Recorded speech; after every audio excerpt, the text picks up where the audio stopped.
गरीब ससुराल construction site पर ठंड की कपकपाती रात के सन्नाटे में ईंट बना रहा है। प्रेग्नेंट बहू के साथ बूढ़ी सास, छोटी बच्ची, नंद और पति सभी काम कर रहे हैं। बहुत ठंड लग रही है। हाँ बहू, ठंड तो बहुत है। आखिरकार है तो ये सरासर चोरी ना बेटा, हम गलत तो नहीं कर रहे हैं। माँ, हम कुछ भी गलत नहीं कर रहे, अब ज्यादा मत सोचो। ऐसा बोलकर अखिलेश और उसका पूरा परिवार भट्टी में ईंट बनाने लगता है। आखिर क्यों ठंड में इतनी रात में ये गरीब परिवार अपने मालिक की भट्टी पर ईंटें बना रहा है, वो भी सबसे छुपकर? आखिर क्या मजबूरी थी इनकी? इन सवालों के जवाब जानने के लिए चलते हैं कहानी में थोड़ा पीछे, जहां कड़कड़ाती ठंड में अखिलेश कारखाने में कोयला तोड़ रहा है। गरीबी की अपार झलक उसके दुबले पतले शरीर और फटे पुराने स्वेटर में उसके कपकपाहट के द्वारा झलक रही है। बाप रे बाप, आज तो ठंड ने सारे के सारे रिकॉर्ड तोड़ डाले। हाथ सुन्न पड़ रहा है। अरे जरा जोर जोर से हरामखोर कहीं के मार, हाथों में जान नहीं है क्या? क्या करेगा जिंदगी में तू, एक कोयला नहीं टूट रहा तुझसे। चमनलाल बर्ताव का बहुत ही बुरा था। वो गरीबों के आगे इसी तरह रोजाना रौब दिखाता था। मालिक, मैंने सारे कोयले तोड़ दिए हैं, मुझे मेरी पगार दे दीजिए, मेरे परिवार वाले घर पर मेरा इंतजार कर रहे होंगे। हाँ देता हूँ, ज्यादा मर मत। ये ले, तेरी आज की दिहाड़ी के पूरे 200 रुपए हैं। अखिलेश राशन पानी लेकर घर के रास्ते चल देता है, जहां एक कच्ची झोपड़ी के अंदर गरीब परिवार वाले सर्दी का सितम झेल रहे थे। सब लोग बीमार ससुर की सेवा में लगे थे। अरे आज कितने जोरों का जाड़ा है, लगता है शरीर से प्राण ही निकल जाएगा। अजी ऐसा क्यों बोलते हो तुम, सब ठीक हो जाएगा। अभी भगवान हमारी परीक्षा ले रहा है, धीरज रखो, उसके घर देर है अंधेर नहीं। अजी आ गए आप? हाँ, ये थोड़ा आटा दाल लाया हूँ, खाना बना लो। मगर पिताजी को क्या हुआ है? पिताजी की तबीयत बहुत खराब है भैया, उनकी दवाई खत्म हो गई। उनकी दवाई लाए आप? नहीं, पैसे नहीं बचे, मगर मैं कल दवाई ले आऊंगा। पूरा परिवार रूखा सूखा खाते हैं, जबकि ठंड के मौसम में पड़ोसियों के घरों से गाजर के हलवे की खुशबू उनकी झोपड़ी में आ रही थी। कितनी अच्छी गाजर के हलवे की खुशबू आ रही है माँ, सर्दियों का मौसम भी आ गया, हमारे घर में गाजर का हलवा कब बनेगा? मेरा बहुत दिल करता है खाने को। बहुत जल्दी हमारे घर में भी गाजर का हलवा बनेगा बेटी, अभी तू रोटी खा ले। जी आप भी खाओ। मेरे लिए एक रोटी ही काफी है विद्या, तुम गर्भवती हो, तुम 2 रोटी खाओ। भगवान, इतनी गरीबी भरे दिन किसी को ना दिखाए। ये ठंड का मौसम जब भी आता है, हमारे घर में दाने दाने के लाले पड़ जाते हैं, आधा पेट खाकर रहना पड़ता है। अखिलेश आज फिर मकान मालिक किराए के लिए टोक कर गया था, सरेआम बेइज्जत करता है। जल्द से जल्द उसका किराया भर दे, पिछले 4 महीने का किराया हो गया है। भर दूंगा माँ, अभी ठंड के चलते काम धाम मंदा है, भरण पोषण का गुजारा भी बड़ी मुश्किल से हो रहा है।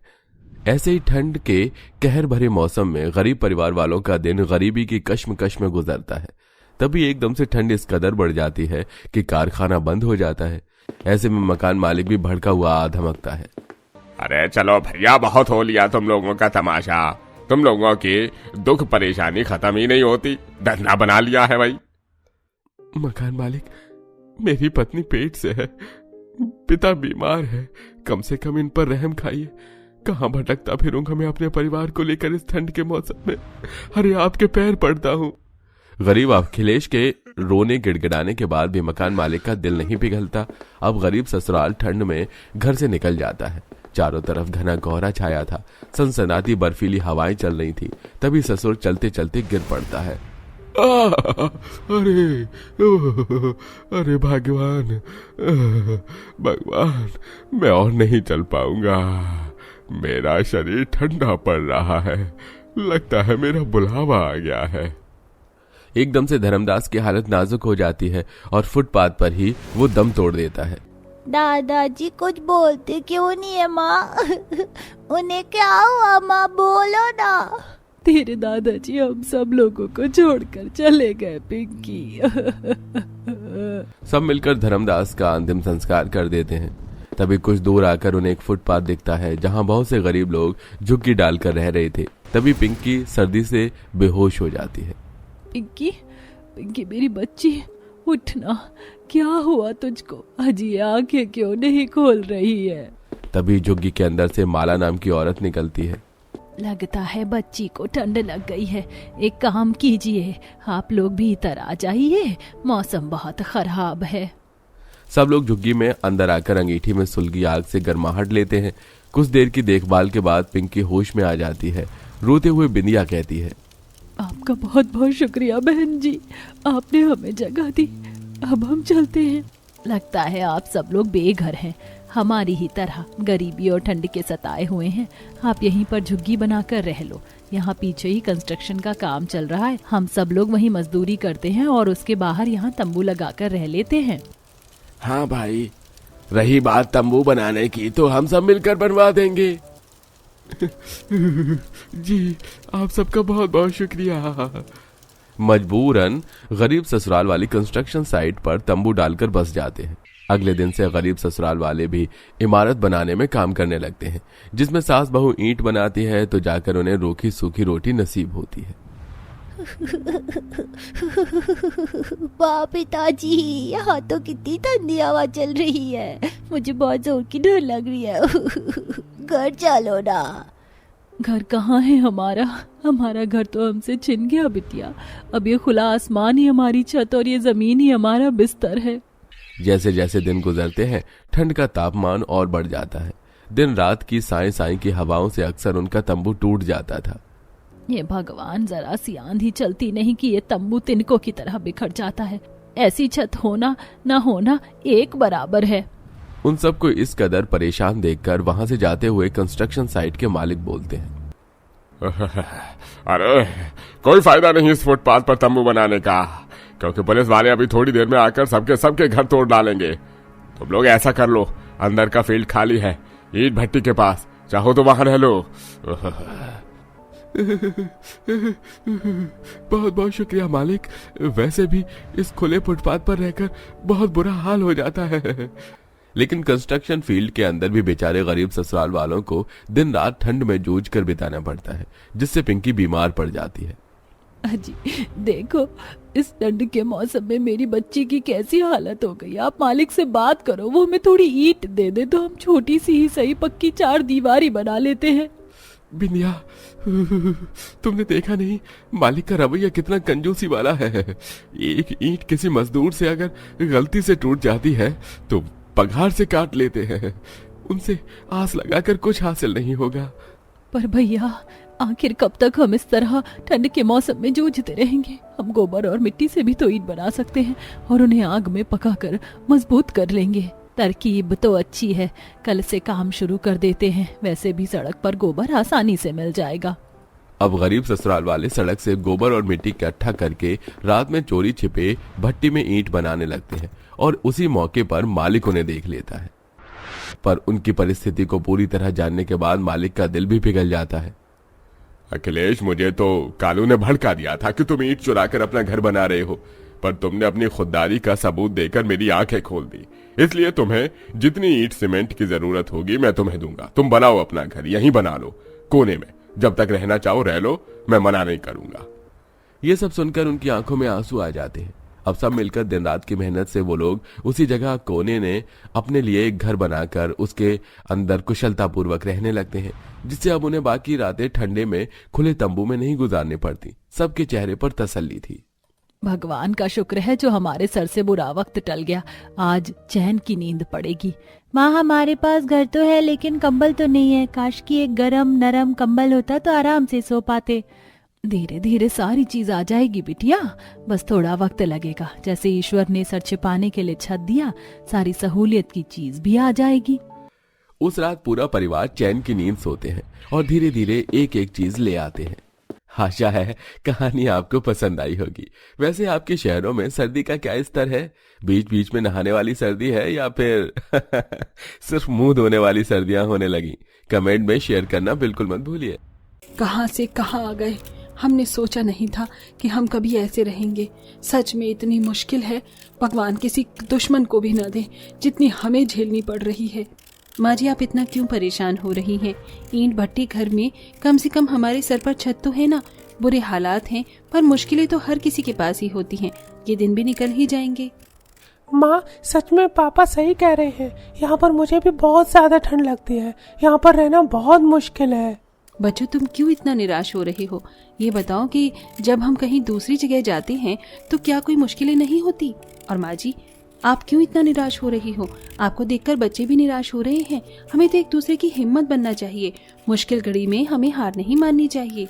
पूरा परिवार ईंट भट्टी घर में आखिर क्यों रह रहा था? ऐसे हालातों में रहने का कारण क्या था? पूनम अपने परिवार को आखिर इतनी हिम्मत क्यों दे रही थी? जानने के लिए हमें कहानी में कुछ समय पहले चलना होगा।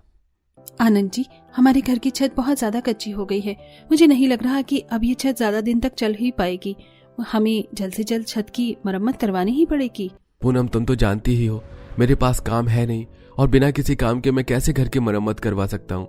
पर तुम चिंता मत करो, मैं कोशिश कर रहा हूँ। जैसे ही मुझे कोई काम मिलता है मैं घर की मरम्मत जरूर करवा दूंगा। वो सब तो ठीक है, लेकिन मुझे छत को लेकर काफी घबराहट होती है। भगवान कभी कोई हादसा न हो जाए। तुम चिंता मत करो, सब ठीक ही रहेगा। ऐसे ही कई दिन निकल जाते हैं। कुछ दिनों बाद पूरा परिवार घर के बाहर आग सेक रहा होता है। कितनी ज्यादा ठंड हो रही है। इस बार भाभी, आपको ठंड नहीं लग रही क्या? आपने कोई स्वेटर भी नहीं पहना है। नहीं, मैं ठीक हूँ।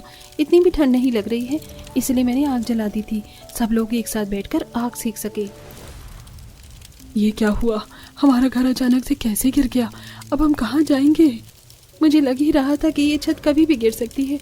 भगवान का शुक्र है कि हम में से कोई घर में नहीं था, वरना कुछ भी हो सकता था। लेकिन अब बिना घर के हम कहाँ रहेंगे? सर पर छत नहीं है, ठंड इतनी ज्यादा हो रही है। हमें यहाँ से चलना ही चाहिए। हम कहीं बाहर निकलेंगे तो हमें कोई दूसरी जगह तो मिल ही जाएगी ना। यहाँ पर वैसे भी खतरा बना ही रहेगा। किसी को कुछ नुकसान हो गया तो हम सब एक दूसरे को कभी माफ नहीं कर पाएंगे। पूनम की बात सुनकर पूरा परिवार अब उस जगह से जाने लगता है। माँ, यहाँ तो गांव भी खत्म हो गया। अब हम कहाँ जाएंगे? मुझे भी कोई रास्ता नहीं दिख रहा है। अरे वो देखो, ईंट भट्टी। यहाँ पर तो आसपास कोई है भी नहीं, और ऐसा लग रहा है देखकर कि ये ईंट भट्टी काफी समय से बंद पड़ी है। देखो, हमारे पास वैसे भी रहने के लिए घर नहीं है, और मौसम ऐसा हो रहा है कि बिना घर के हम कहीं रह भी नहीं सकते। बहू, ये तो क्या कह रही है? ईंट भट्टी में हम सब रहेंगे? ये मुझे कहीं से भी मुमकिन नहीं लग रहा है। और कहीं और चलते हैं, कुछ ना कुछ तो जुगाड़ हो ही जाएगा ना। देखिए, अगर हम कहीं और जाएंगे तो हमें पैसे भी देने पड़ेंगे, और वैसे भी आनंद जी के पास अभी कोई नौकरी नहीं है, तो बिना पैसों के हम कहीं नहीं रह सकते हैं। और ये ईंट भट्टी तो देखो, तो ये पुरानी कितनी लग रही है। यहाँ आसपास कोई है भी नहीं। मुझे लग रहा है पूनम बिल्कुल ठीक कह रही है, हमें यहीं रहना चाहिए। सब पूनम की बात मान लेते हैं और अब सब लोग ईंट भट्टी के अंदर आ जाते हैं, जहां बहू उस ईंट भट्टी की सफाई करती है और उस ईंट भट्टी में आई दरारों पर मिट्टी लगाती है। माँ, मुझे बहुत ज्यादा ठंड लग रही है। हाँ, ऐसा लग रहा है मैं किसी बर्फ के घर में रह रहा हूँ। बेटा, तुम चिंता मत करो, मैं अभी कोई जुगाड़ करती हूँ। अरे बहू, तुझे ये कोयला कहाँ से मिला? माँ जी, ईंट भट्टी में यहाँ पर आग जलाने के लिए काफी सारी चीजें मौजूद हैं। हमें इतनी भी तकलीफ नहीं होगी। उस रात सब लोग जैसे तैसे चैन से सो जाते हैं। अगली सुबह आनंद काम की तलाश के लिए जाता है। ये देखो, यहाँ पर जो ईंट रखी हुई है उसको मिलाकर एक बिस्तर की तरह बना दिया। अब यहाँ पर कोई भी आराम से सो सकता है। और ये देखिए माँ जी, मैंने ईंट वाली मिट्टी से बर्तन भी बनाए हैं। बहू, तू ये क्या कर रही है? अरे ईंट पर सोना, पता भी है ईंट कितनी गल रही है। बर्तन तो ठीक है, लेकिन ये हर बात में गलत क्यों सोच रही हैं माँ जी? अरे आप देखिए, जमीन पर सोने से अच्छा तो हम ईंट पर सो जाएंगे। ईंट पर अभी हम कंबल बिछाएंगे। ये देखिए, कंबल रखा है, और ये भट्टी से हम एक परात में आग भी जलाएंगे। फिर गर्माहट तो होगी ही ना। वाह भाभी, सच में काफी अच्छा आइडिया है। इसी के साथ पूनम अब ईंट भट्टी में रहने के काफी जुगाड़ निकाल लेती है। हमारी मुश्किलें खत्म होने का नाम ही नहीं ले रही हैं। अरे कल तक हमारे सिर पर छत तो थी, लेकिन अब वो भी नहीं है। ईंट भट्टी घर में रहना कितना कठिन होता जा रहा है। ठंड लग रही है, बच्चों के बारे में सोचो। आसपास यहाँ कुछ भी नहीं है, मुझे काम भी नहीं मिल रहा है, और बिना काम के तो हम रह नहीं सकते। खाने को भी तो कुछ नहीं मिल रहा हमको। आप खाने की चिंता क्यों कर रही हैं? यही पास में साग उगा हुआ था तो मैं साग तोड़ कर लाई हूँ सबके लिए। आज मैं साग बना रही हूँ। लेकिन जिंदगी भर हम ईंट भट्टी में कैसे रहेंगे? खैर, अब मैं बहुत थक गया हूँ, मैं सो रहा हूँ, कल बात करते हैं। अगली सुबह पूनम भट्टी में ईंट बनाने लगती है। ये देखकर सुनंदा कहती है, अरे बहू, तू ये क्या कर रही है? भट्टी में ईंट क्यों बना रही है? अरे हमारे पास भट्टी है पूरी, ईंट बना सकते हैं हम। और वैसे भी ईंट तो ऐसी चीज है जो जिंदगी भर इस्तेमाल में आएगी। लोगों के घर बनते ही, फैक्ट्री बनती है, इतनी बड़ी बड़ी मॉल बिल्डिंग बनती है, उसमें ईंट ही तो लगती है ना। तो हम ईंटों का काम शुरू कर सकते हैं। आप आसपास देखिए, यहाँ कोई नहीं है। 1 महीना हो गया हमें यहाँ रहते हुए, कोई आ भी नहीं रहा है। तो हम अपना काम क्यों न करें? सच में बहू तो इतनी धीरज धैर्य रखकर ही कोई भी काम, कोई भी मुश्किल का हल निकाल लेती है। ये तो हम सबने सोचा ही नहीं था। इसी के साथ अब पूरा परिवार ईंट भट्टी में रहता भी है और ईंट बनाने का काम भी करता है। कुछ दिनों बाद महेंद्र नाम का एक आदमी वहां आता है। अरे तुम लोग कौन हो, और मेरी बिना इजाजत के तुम यहाँ कैसे रह सकते हो? माफ करना, हमें नहीं पता था कि ये भट्टी आपकी है। दरअसल हमारे पास रहने के लिए कोई ठिकाना नहीं है, और वैसे भी ये खाली पड़ा था तो हम यहाँ रहने आ गए। तो अब निकलो यहाँ से। और तो और तुम लोग यहाँ पर ईंट बनाकर पैसे भी कमा रहे हो। चालाक कितना समझ रहे हो खुद को? माफ करना, हम चालाक नहीं हैं, मजबूर हैं, और हमें यहाँ से मत निकालिए। हमारे पास रहने की जगह नहीं है, आप हमें यहीं पर रहने दीजिए, और जो हम ईंट बनाकर पैसे कमाते उसमें से आधा हिस्सा आप भी ले लीजिएगा। वैसे भी आपकी ये ईंट भट्टी खाली पड़ी थी, हमने यहाँ पर रहना और काम करना शुरू किया। वैसे इसमें कोई बुराई तो है नहीं, ठीक है। वैसे भी मुझे तो मिल ही रहा है कुछ ना कुछ, मुझे चुकाना पड़ रहा है और ना ही किसी को कुछ देना पड़ेगा। ठीक है, तुम लोग यहाँ रह सकते हो, लेकिन मुझे पूरे बराबरी का हिस्सा चाहिए। कल को कोई रोना धोना ना हो कि हम लोग सारी मेहनत कर रहे हैं। नहीं नहीं, कल को कोई दिक्कत नहीं होगी, आप हमें बस यहाँ से मत निकालिए। पूनम और पूनम का परिवार वहीं रहने लगता है। ऐसे कुछ दिनों बाद पूनम के परिवार के पास काफी सारे पैसे जमा हो जाते हैं। अरे, अब तो हमारे पास इतने पैसे जमा हो गए हैं, हम अपने पुराने वाले घर को ठीक करवा लेते हैं और वहीं रहेंगे। ये आप कैसी बातें कर रहे हैं? अरे जब हमारा रहना यहाँ पर, हमारा रोजगार यहाँ, तो वहाँ क्यों जाएंगे? हमने इस ईंट भट्टी के घर में कितना कुछ कमाया है। यहाँ हमें बुरे वक्त में छत मिली है, और जब हमारे पास पैसे आ गए तो हम यहाँ से चले जाएंगे। लेकिन यहाँ पर रहना कितना मुश्किल हो रहा है, ठंड कितनी लगती है। अरे तो ठंड का जुगाड़ करेंगे ना हम, मुझे तो यही ठीक लगता है, बाकी आपके ऊपर है। मुझे भी बहू की बात ठीक लग रही है। अरे मुश्किल घड़ी में इस ईंट भट्टी घर की वजह से ही हम स्थिर हो पाए हैं, हम अपना पैर जमा पाए हैं, और अब यहाँ से चले जाएं ये सही नहीं है। और मैं भी भाभी के साथ हूँ। इसी के साथ पूरा परिवार अब हमेशा के लिए ईंट भट्टी के पास अपना एक आलीशान घर बनाता है और उसी में पूरा परिवार खुशी खुशी रहने लगता है। तो दोस्तों, कैसी लगी आपको हमारी ये कहानी? हमें कमेंट करके जरूर बताइएगा। साथ ही क्या आपने भी ऐसा ही कोई गरीब मजबूर परिवार देखा है? तो हमें जरूर बताइए।